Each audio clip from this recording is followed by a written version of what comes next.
예수님의 부활은 기독교 역사 동안 기독교 역사 내내 심각한 논쟁거리들을 제공해 왔습니다. 실제로 죽은 사람이 다시 살아날 수 있는가? 제자들이 본 예수님의 몸은 과연 어떤 상태였는가? 오늘날 우리도 여전히 이 부활을 믿어야 하며 또한 믿을 수 있으며 예수님께서 부활하셨다는 이 사실을 우리의 중요한 신앙 고백으로 여겨야만 하는가 하는 중요한 논쟁들이 있습니다. 많은 사람들이 예수님의 부활을 죽은 자가 다시 살아난 그런 기적적인 사건으로 믿습니다. 우린 다 그렇게 믿습니다. 그러나 예수님의 부활이 과연 십자가에 못 박히신 예수님, 심장이 먹고 부패가 시작된 예수님의 몸이 다시 살아난 것이며, 그래서 그것이 얼마나 중요한 기독교 신앙의 토대가 되는지는 별로 실감하지 못하는 것 같습니다. 그리스도의 부활과 함께 곧 교회라는 새로운 공동체가 시작되었으며, 그래서 그리스도의 부활에 대한 믿음과 함께 모든 기독교인들의 신앙이 넘어지거나 일어설 수 있으며, 또한 그 그리스도의 부활이 우리의 궁극적인 소망의 근거와 내용이 된다는 사실을 실제로 예수님이 부활하셨다고 믿는 우리는 잘 실감하지 못하고 있습니다.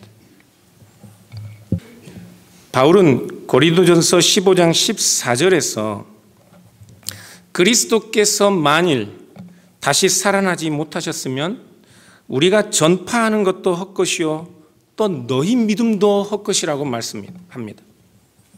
15절에서는 또 우리가 하나님의 거짓 증인으로 발견되리니 우리가 하나님이 그리스도를 다시 살리셨다고 전파하기 때문이다, 그렇게 말씀합니다. 예수님의 부활이 실제로 일어난 일이 아니라면 기독교 신앙의 모든 토대가 무너지는 것입니다. 뿐만 아닙니다. 바울은 예수님의 부활이 다른 죽은 자들의 부활과 직접적인 관계가 있다고 그렇게 설명합니다. 15장 13절을 보면 만일 죽은 자의 부활이 없으면 그리스도도 다시 살아나지 못하였으리라 말씀하고 16절부터 19절까지는 이렇게 말씀합니다. 같이 읽어볼까요? 네. 그리스도 다시 살아나신 일이 없었을 터이요 그리스도께서 다시 살아나신 일이 없으면 너희의 믿음도 헛되고 너희가 여전히 죄 가운데 있을 것이요 또한 그리스도 안에서 잠자는 자도 망하였으리니. 19절 말씀은 만일 그리스도 안에서 우리가 바라는 것이 다만 이 세상의 삶뿐이면 모든 사람 가운데 우리가 더욱 불쌍한 자이리라, 그렇게 말씀합니다.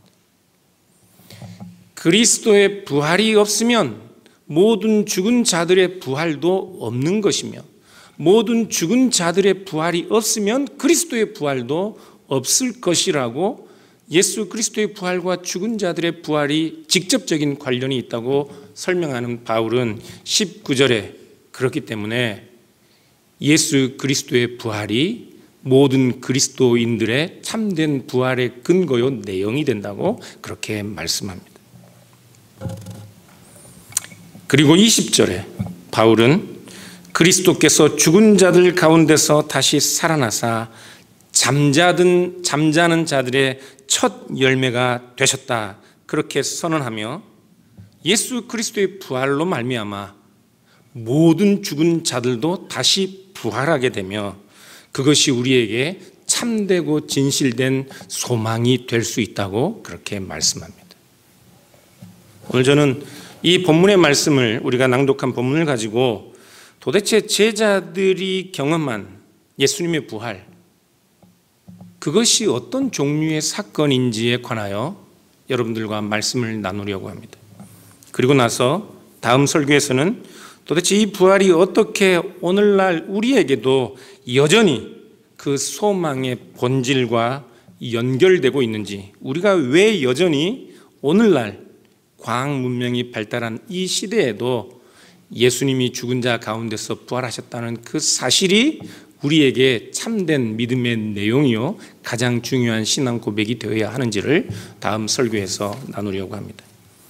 오늘 본문 1절부터 8절까지 함께 읽겠습니다. 형제들아, 내가 너희에게 전한 복음을 너희에게 알게 하노니 이는 너희가 받은 것이요 또 그 가운데 선 것이라. 너희가 만일 내가 전한 그 말을 굳게 지키고 헛되이 믿지 아니하였으면 그로 말미암아 구원을 받으리라.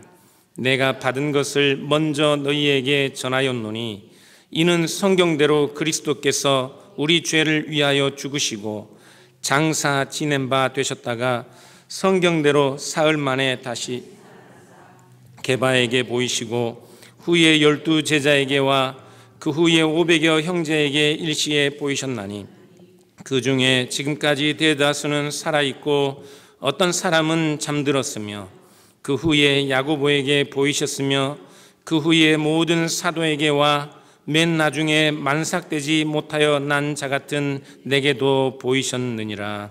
아멘.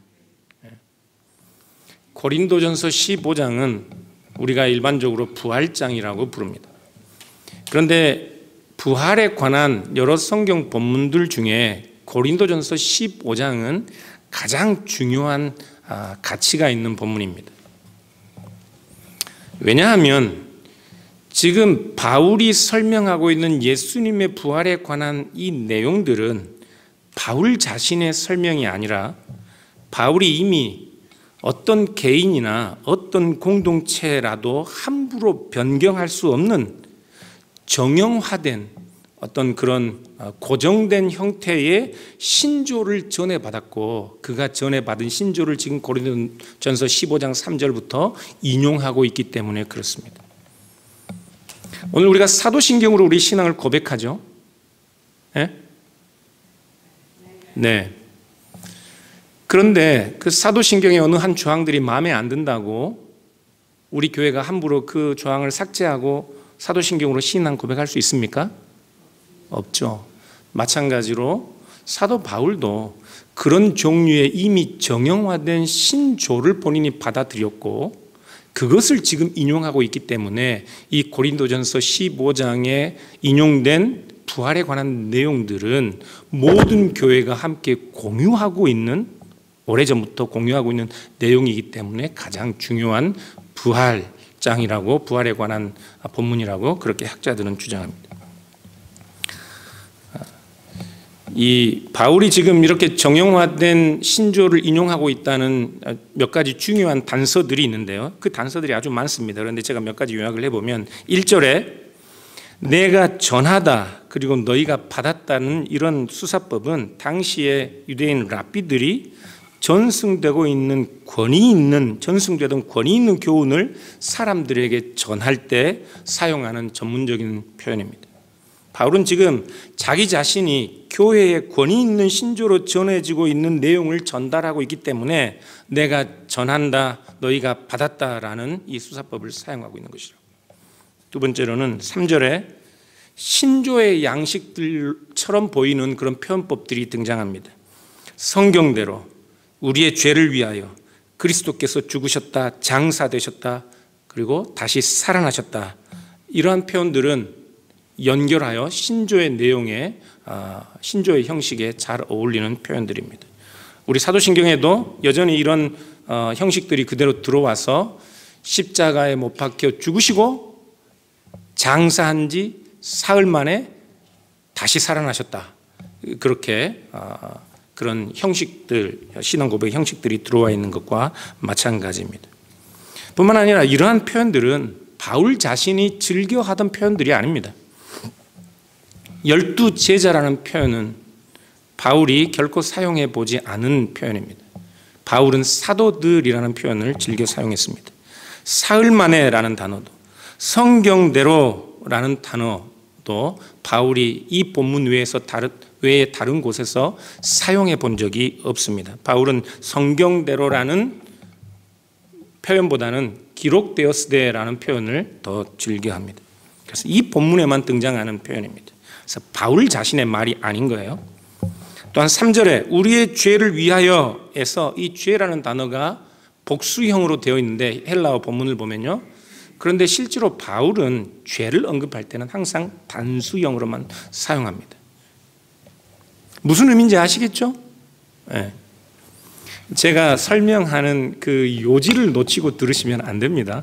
네. 4절에 그가 다시 살아나셨다는 말씀에서도 이 살아나셨다는 이 동사의 시제가 바울이 즐겨 사용하는 시제가 아닙니다. 지금 고린도전서 15장에서 그리스도께서 다시 살아나셨다는 동사의 시제가 바울이 사용하던 시제와 다른 종류의 시제가 사용되고 있습니다. 그리고 5절에 예수님께서 제자들에게 보이셨다라고 말할 때 이 보이셨다는 동사도 바울이 다른 자신의 서신들에서 사용하는 동사가 아닙니다. 예수님께서 보이셨다는 지금 이 본문에 사용되는 동사는 오히려 누가복음이나 사도행전에서 부활하신 예수님께서 제자들에게 나타나셨다 할 때 사용하는 동사입니다. 무슨 의미입니까?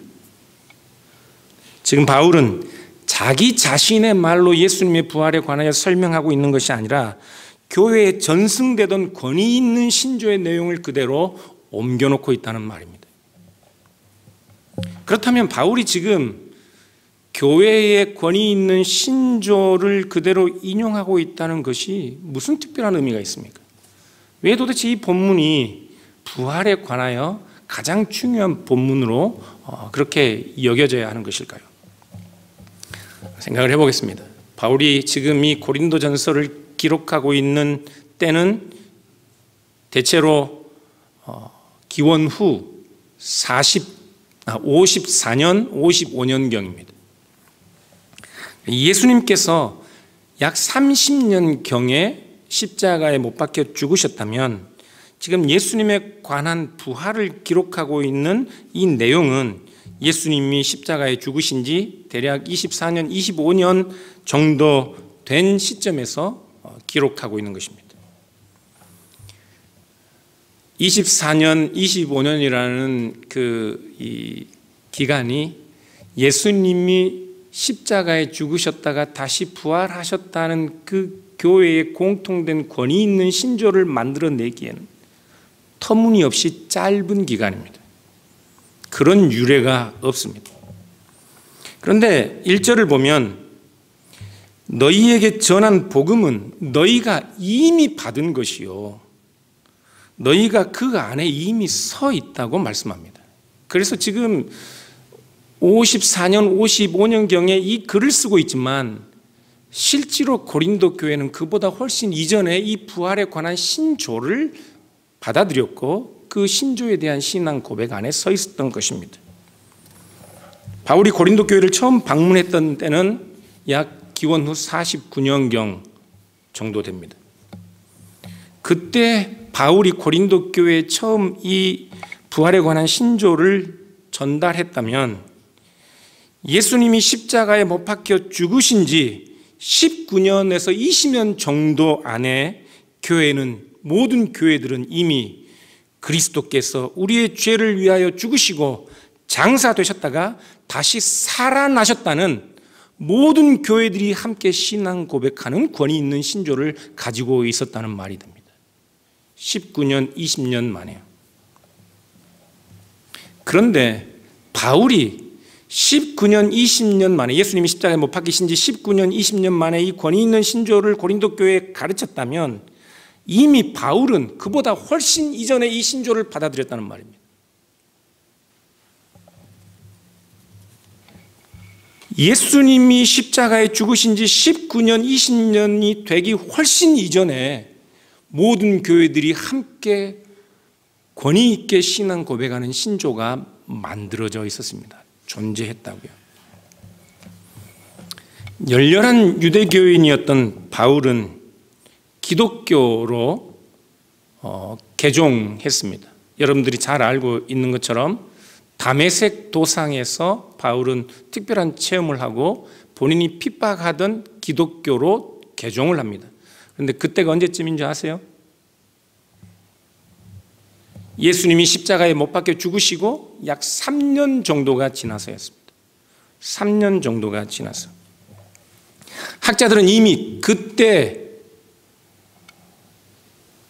개종한 바울이 다메섹에서 아나니아를 만나고 그 지역에 있던 기독교 형제들과 함께 교제하면서 지금 바울이 고린도전서 15장에 전하는 이 신조를 이미 그때 받아들였다고 그렇게 이해하고 그렇게 설명합니다.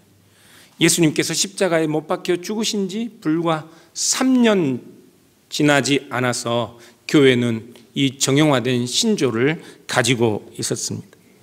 갈라디아서 1장 18절 19절에 보면요, 바울이 그가 개종한 후에 3년이 지나 예루살렘을 방문합니다.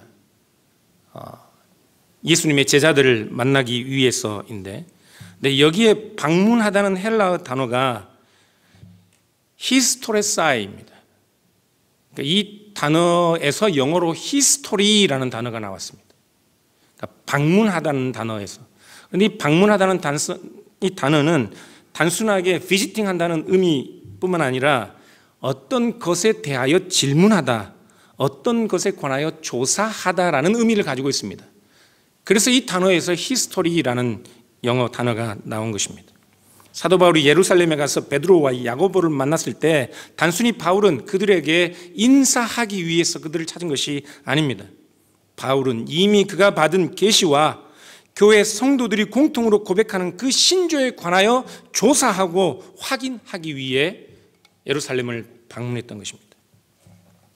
그래서 바울은 이 부활에 관한 그의 가르침과 그의 모든 신조가 자기 자신만의 가르침이 아니라 모든 교회가 함께 전하는 권위 있는 신조의 형식이었기 때문에 오늘 본문 11절에 그러므로 나나 그들이나 이같이 전파하며 너희도 이같이 믿었다 그렇게 말씀하는 것이라고요. 사도들도 바울도 모든 교회들도 동일한 신조로 그들의 신앙을 고백하고 있었습니다. 그러므로 지금 바울은 자기 자신이 서신서를 쓰고 있는 그때부터 약 20여 년 전에 자기 자신이 54년, 55년경에 지금 이 서신서를 쓰고 있다면 약 20여 년 전, 그러니까 AD 34년, 35년경에 그가 받은 교회의 신조, 예수님께서 십자가에 못 박혀 죽으시고 약 2, 3년이 채 지나지 않은 그때에 이미 모든 신자들이 공통적으로 권위 있는 신조로 고백하던 그 교회의 가장 원시적인 그 전승, 부활에 관한 전승을 고린도전서 15장에서 우리에게 전달하고 있기 때문에 부활에 관한 가장 오래된 전승이라 가장 중요한 본문으로 다루어지고 있는 것입니다. 다 이해가 되실 줄로 믿습니다. 그런데 이게 무슨 의미인가요, 과연? 고린도전서 15장이 가장 오래된 전승이라는 것이 so what? 그래서 무슨 의미가 있습니까? 자, 다시 생각해 볼까요? 예수님이 십자가에 못 박혀 죽으신 지 불과 2년, 3년 안에 어떻게 모든 사도들과 교회가 함께 고백할 수 있는 십자가에 못 박히신 예수가 우리의 죄를 위하여 죽임을 당하시고 다시 죽은 자들 가운데서 일어나셨다는 이 정형화된 신앙 고백을 가지고 있을 수 있겠습니까? 불과 2년, 3년 안에. 바울은 본래 기독교를 핍박하던 열심히 있는 유대인이었습니다. 근데 여러분 생각해 보면 여기엔 또 심각한 역사적인 질문이 등장합니다. 역사가들이 함부로 답할 수 없는 아이러니가 있어요. 바울은 분명히 기독교를 핍박하던 유대인이었습니다. 부정할 수 없는 사실입니다. 어느 역사가들도 이 사실을 부정하지 않습니다. 바울은 분명히 기독교를 핍박하던 열렬한 유대주의자였습니다. 그런데 바울이 개종한 것은 예수님께서 십자가에 못 박혀 죽으신 지 3년 정도 지난 시점이었습니다.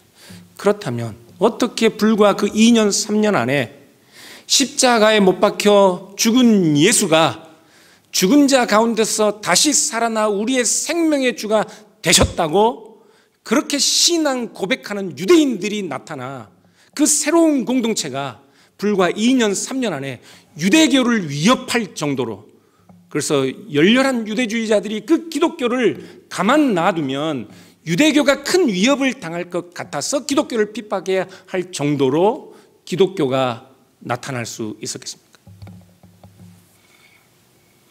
유대인들에게 십자가에 못 박힌다는 것은 하나님께 버림을 받았다는 의미입니다. 유대인들에게 하나님께 버림받아 십자가에 못 박혀 죽은 예수가 어떻게 그들의 생명의 주가 되셨다고, 십자가에 못 박혀 죽으신 예수로 인해 모든 제자들이 다 흩어졌던 그런 상황에서 그들이 다시 모여 어떻게 2년 3년 안에 유대교를 위협할 만한 그런 새로운 공동체로 등장할 수 있었겠습니까? 역사가들은 쉽게 답하지 못합니다. 바울의 개종만이 특별한 사건이 아니라 바울이 기독교를 핍박하고 있었다는 사실 자체가 역사적 아이러니라고요. 무엇으로 설명할 수 있겠습니까? 2년 3년 안에 기독교가 이렇게 일어날 수 있었다면 도대체 십자가에 못 박히신 예수 그리스도의 제자들은 무슨 일을 경험하였던 것일까요? 예수님은 실제로 부활하셨습니다. 예수님은 실제로 죽은 자들 가운데서 부활하셨습니다. 그러니까 이 사실이 도대체 예수님께서 죽은 자 가운데서 다시 살아나셨다는 이 사실이 의미하는 것이 무엇인지 우린 잘 모른다고요. 우린 예수님이 부활하셨다고 믿습니다. 정말로요? 정말로 부활하셨다면 2000년 전 기독교의 역사는 오늘날 수많은 역사가들이 이 기독교의 역사와 신약 성경과 사도 바울에 관한 연구 결과 대부분의 비판적인 역사가들이라도 부정할 수 없는 것은 십자가에 못 박히신 이후에 예수님의 제자들은 분명히 무슨 특별한 경험을 했다는 사실입니다. 예수님은 부활하셨습니다. 예수님이 실제로 부활하셨다면 십자가에 못 박히신 예수 그리스도께서 실제로 그 멎은 심장, 실제로 부패하기 시작한 그 몸이 다시 살아나 생명의 주로 우리 가운데 나타나셨다면 그것이 정말로 사실이라면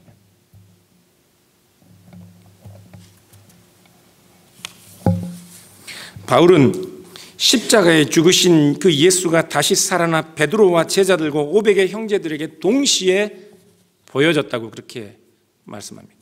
그리고 500명 중에는 지금 바울이 편지를 기록하고 있는 그 상황에도 여전히 생존해 있는 사람들이 있습니다. 뿐만 아니라 바울은 자기 자신도 자기 자신이 예수님 십자가에 죽으신 지 약 3년 만에 그 열렬한 유대주의자였던 바울이 기독교로 그리스도를 주라 생명 바쳐 고백하는 그 기독교인이 된 이유가 자기 자신도 부활하신 예수를 만났기 때문이라고 그렇게 고백하고 있다고요. 그래서 사도 바울의 개종도 실제로는 예수님이 실제로 부활하셨다는 그 사실에 대한 역사적 증거로서 제시되는 것입니다. 리버티 대학, 미국에 있는 리버티 대학의 이 부활에 관해서는 권위 있는 신학자인데요. 게리 하버마스는 1975년부터 발행된 1,400개의 이 학문적인 그런 저술들을 탐구했습니다. 그리스도의 죽음과 부활에 관하여 출판된 영어, 독어, 불어로 된 모든 그런 저술들을 살펴본 후에 게리 하버마스는 이런 결론을 내렸습니다. 초기 기독교인들이 실제로 부활하신 그리스도를 만났다고 생각하는 그 일을 경험했다는 사실 외에는 증명된 것이 없다. 무슨 말입니까? 1,400개의 예수 그리스도의 죽음과 부활에 관한 세계에 떠도는 그런 권위 있는 학술지와 저술들을 연구해 본 결과 모든 역사가들이 동의하는 일은 실제로 초기 기독교인들은 그들이 생각하기에 우리가 부활하신 그리스도를 만났다라고 생각할 만한 특별한 경험을 했다는 증거 외에는 어떤 결론도 내릴 수 없다는 것입니다. 그들은 특별한 경험을 했습니다. 독일 괴팅겐에 유명한 신약학자가 있습니다. 그런데 그는 무신론자입니다.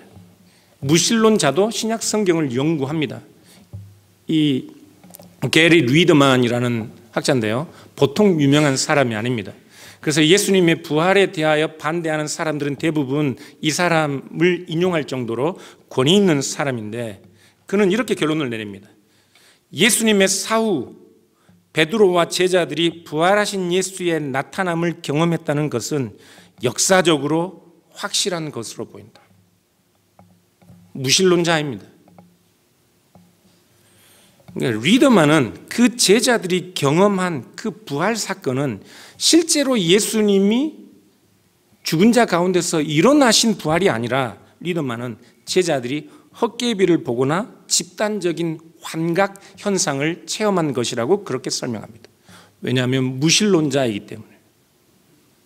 그렇지만 이 게리 리더만이 부정하지 않는 것은 어떤 종류의 현상이든지 예수님이 십자가에 죽으신 이후에 제자들은 특별한 경험을 했다는 것입니다.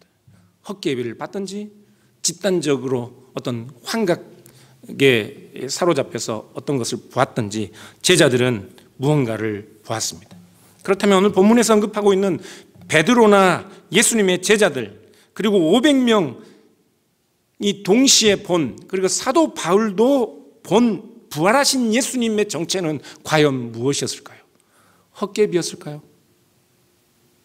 헛개비였을까요? 예수님의 부활에 관한 기사에서 가장 중요한 것은 그것을 보고 경험한 사람들의 증언입니다. 그런데 아무리 많은 사람들이 부활하신 예수님을 보았다고 해도 그것이 헛개비나 환상일 수 있습니다. 그렇죠? 아닌가요? 그것이 헛개비나 환상이 아니라는 증거가 어디에 있을까요? 어디에 있을까요? 여러 가지가 있지만 대표적으로 무덤에 가보면 합니다. 예수님이 십자가에 죽으신 이후에 예수님을 보았다는 소문이 떠돌기 시작합니다.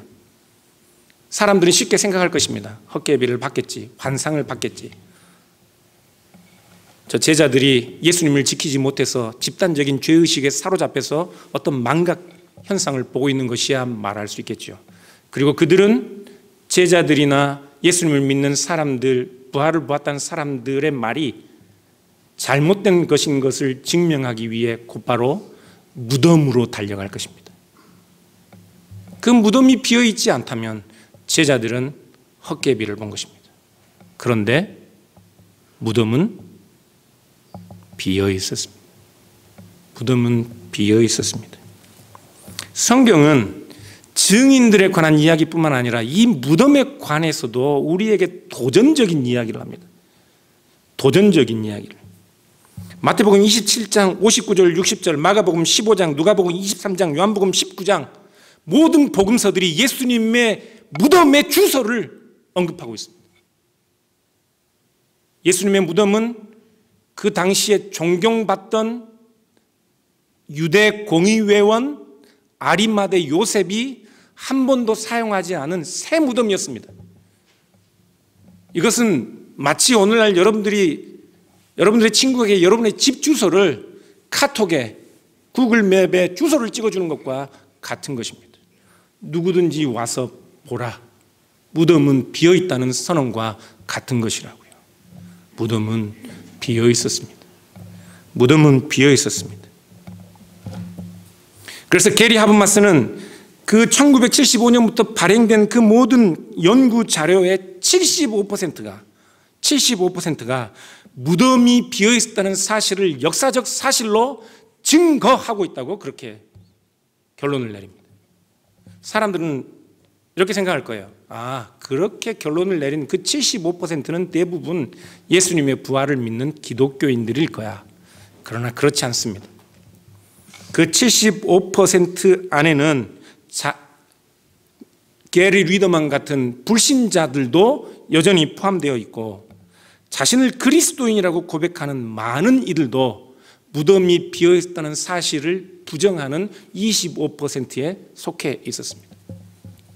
75%의 권위 있는 학자들이 예수님의 무덤이 비어있다는 사실을 역사적 사실로 증거하고 있습니다. 그렇다면 여러분, 어떻게 죽은 자가 다시 살아날 수 있습니까? 솔직히 한번 대답을 해보십시오. 죽은 자가 살아날 수 있습니까? 그런 거 본 적 있으세요? 정말로 죽은 자가 살아날 수 있습니까? 우리 어떻게 실험실에서는 그런 일이 자주 일어나나요? 네? 정말로 죽은 자가 결코 그럴 수 없습니다. 죽은 자는 결코 다시 살아날 수 없습니다. 그러나 예수 그리스도는 부활하셨습니다. 어떻게 그것이 가능했을까요? 캠브리지 대학에서 과학과 신학을 가르치는 프레저 와츠라는 교수가 있는데요. 이분이 이런 말을 합니다. 많은 사람들이 신체적 부활의 가능성에 대해 그것이 과학적으로 불가능하다고 그렇게 생각할 것이다. 그러나 그는 이렇게 조언합니다. 일반적인 경험 안에서 육체들은 결코 부활하지 않지만, 일반적인 경험 안에서 죽은 자는 결코 다시 살아날 수 없습니다. 그러나 과학이 그러한 사건들이 일어날 수 없다고 단정하는 것은 조심해야 한다. 왜냐하면 일반이 모든 것이 아니기 때문에 그렇습니다. 일반이 모든 것이 아니기 때문에. 우리가 자연의 법칙들이라고 부르는 것은 어떤 일정한 조건들의 영역 안에서만 작동하고, 그 조건들의 경계선 밖에서 발생할 수 있는 것은 예측되지 않습니다. 예측할 수 없고 검증할 수 없습니다. 그래서 그는 이렇게 결론을 내립니다.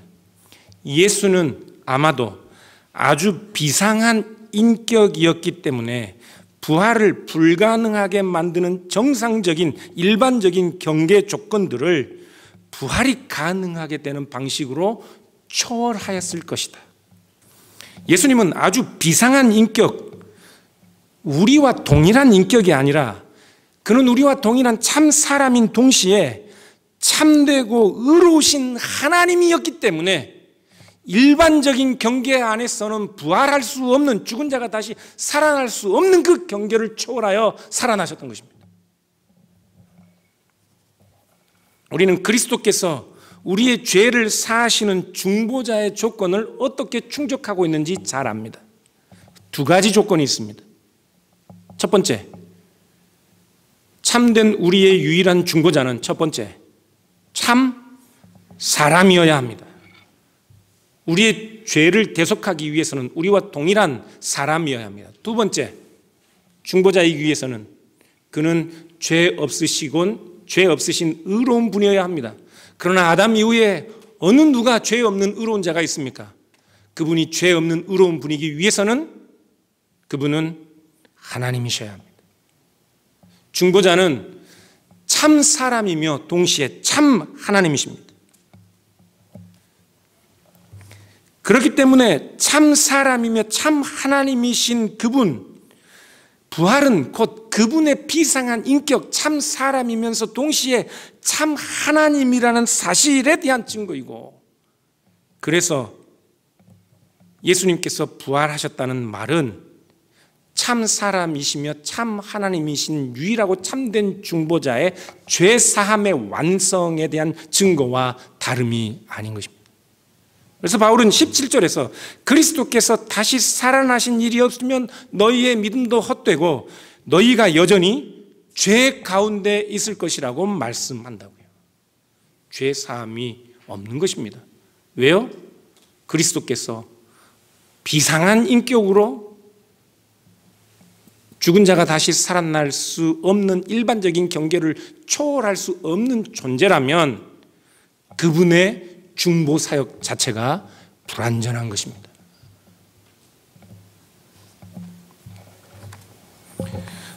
어떻게 죽은 자가 다시 살아날 수 있냐고요? 다시 한번 말씀드릴게요. 죽은 자는 결코 다시 살아날 수 없습니다. 그러나 우리를 위한 중보자로 오신 그리스도는 참 사람이기 때문에 우리와 동일하게 죽을 수 있었고, 동시에 그는 참 하나님이셨기 때문에 또한 다시 살아나실 수 있었습니다. 그리스도께서 부활하셨습니다. 그의 부활로 인하여 그리스도의 비상한 인격이, 그의 신성과 의로움이 계시되었고, 그의 죽으심이 우리의 죄를 위한 완전한 제사임이 분명해졌습니다. 그리스도의 부활이 없었다면 우리의 죄사함도 없는 것입니다. 그리스도의 부활이 없었다면 고린도전서 15장에 바울이 인용하는 신조도 존재할 수 없었을 것입니다. 그리스도의 부활이 없었다면 바울이 개종해야 할 기독교도 존재하지 않았을 것이고, 예수 그리스도의 부활이 없었다면 불과 예수님이 십자가에 죽으신 2년 3년 안에 열렬한 유대교가 핍박해야 했던 기독교도 존재하지 않았을 것입니다. 오직 그리스도의 부활하심으로만 이 모든 것들이 설명 가능해집니다. 사랑하는 여러분, 예수님은 2000년 전에 실제로 죽으셨습니다. 그런데 그 죽으셨던 그리스도께서 실제로 다시 살아나셨습니다. 만일에 그리스도께서 실제로 죽으셨다가 실제로 다시 살아나셨다면 더 이상 죽음이 우리에게 왕노릇할 수 없습니다. 예수 그리스도께서 실제로 죽으셨다가 실제로 다시 살아나셨다면 죄와 사망이 영원토록 우리에게 주인 노릇할 수 없습니다. 실제로 예수 그리스도께서 죽으셨다가 다시 살아나셨다면, 그렇기 때문에 실제로 우리는 죽어도 다시 사는 것입니다.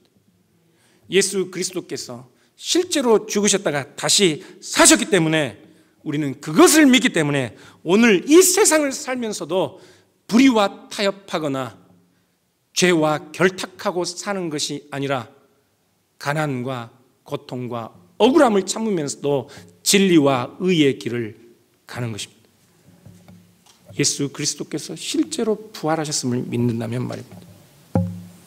예수 그리스도께서 실제로 부활하셨다면, 사랑하는 여러분, 슬픈 인생을 평생토록 가난 가운데 살다 죽음의 마지막 순간에도 고통 가운데서 숨을 거두신 내 어머니들,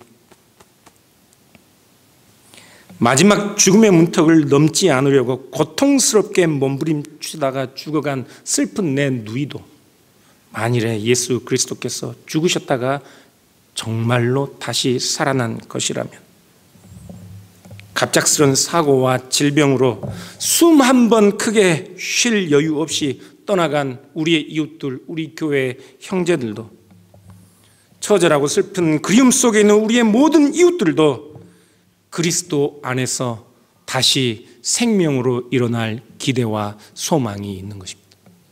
그리스도께서 정말로 다시 살아나셨다면, 그리고 우리 주님께서는 정말로 다시 살아나셨습니다. 기도하겠습니다.